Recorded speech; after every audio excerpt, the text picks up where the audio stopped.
Alright, so here we are with my Jeep again. I put a spring over axle lift. Here we go. There's a good view of it. And if you're considering doing this to one of your Jeeps, this is an 83 Cj5. These are really, really, really rare on YouTube. I don't know about everywhere else, but on YouTube, you can never find these things. There's probably like 3 or 4 videos of 83 Cj5s. But, spring over axle lift. If you're considering doing one, do it, because I found out a way to do it very, very, very cheap. It's a 5.5 to 6.5 inch lift.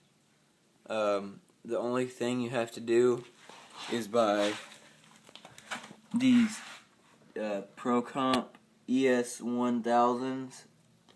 These are $30 each, and you only need 2 for the front. So front, and they have to be for a 4-inch lift at least. So and they come with a boot and all the hardware and everything you need. $30, so that's $60.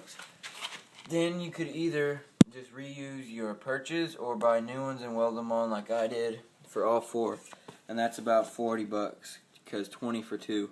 So that's $100, and that's all you need. I know many people are gonna say no, don't rig it up, but it works just like this. Stock tie rod, it used to hit this. All you do is get 2 jack stands, bend it to place, extend it with these, loosen these clamps and extend it. Works just fine, not even bump steer. I had to get a new castle nut because the other one's stripped out, but thankfully we saved the threads on it. Another shock for this side. And then just these bolts here on this one, the diff U-bolt is longer because it fits around this little diff. Extends to about right here, and it just fits over. So what you gotta do when you switch these 2 plates over, this plate has bigger holes, like holes that are farther spread apart, so the bigger U-bolt can fit through. But once these are switched, you have to cut larger holes in that one and cut smaller holes in this side of that one, so when you switch them around they fit. But that's mainly it for the front, and that's all I did to lift it. Now, and when you weld these perches on the new ones, make sure to do it at an angle, because if you, let me go over here and show you the angle of this drive shaft. That angle is almost completely perfect because we welded it at an angle to tilt the drive shaft up, so it's almost perfect. On the other hand, the back drive shaft is at a horrible angle because we didn't weld this at enough of an angle. But once you sit in it and you get some people in here, it goes down because the weight of the Jeep pushes down and it sits about like that, like almost completely straight. But still gotta bleed the brakes. Yeah,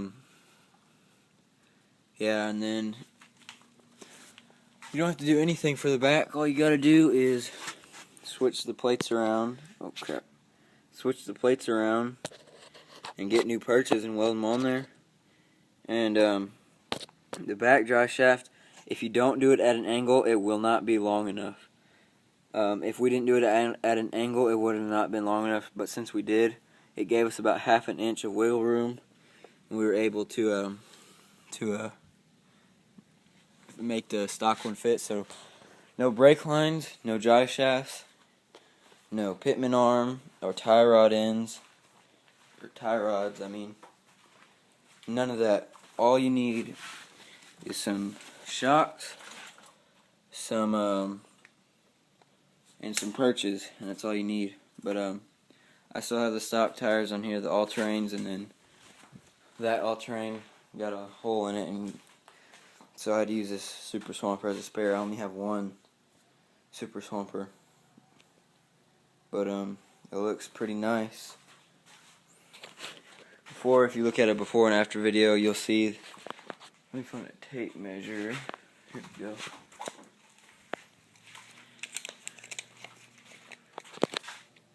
It's kind of hard to work a tape measure with one hand. But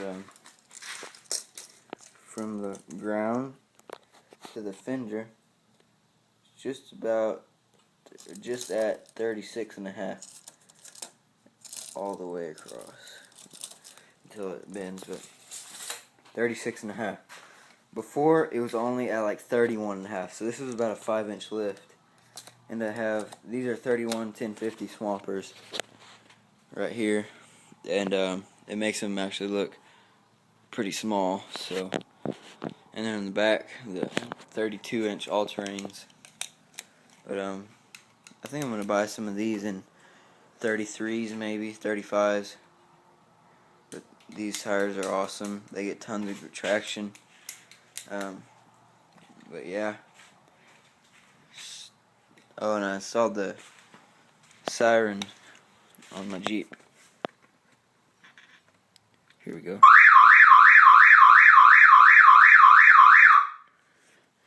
Pretty loud. Enough to surely make the neighbors mad. I also installed this like dune buggy flag you get.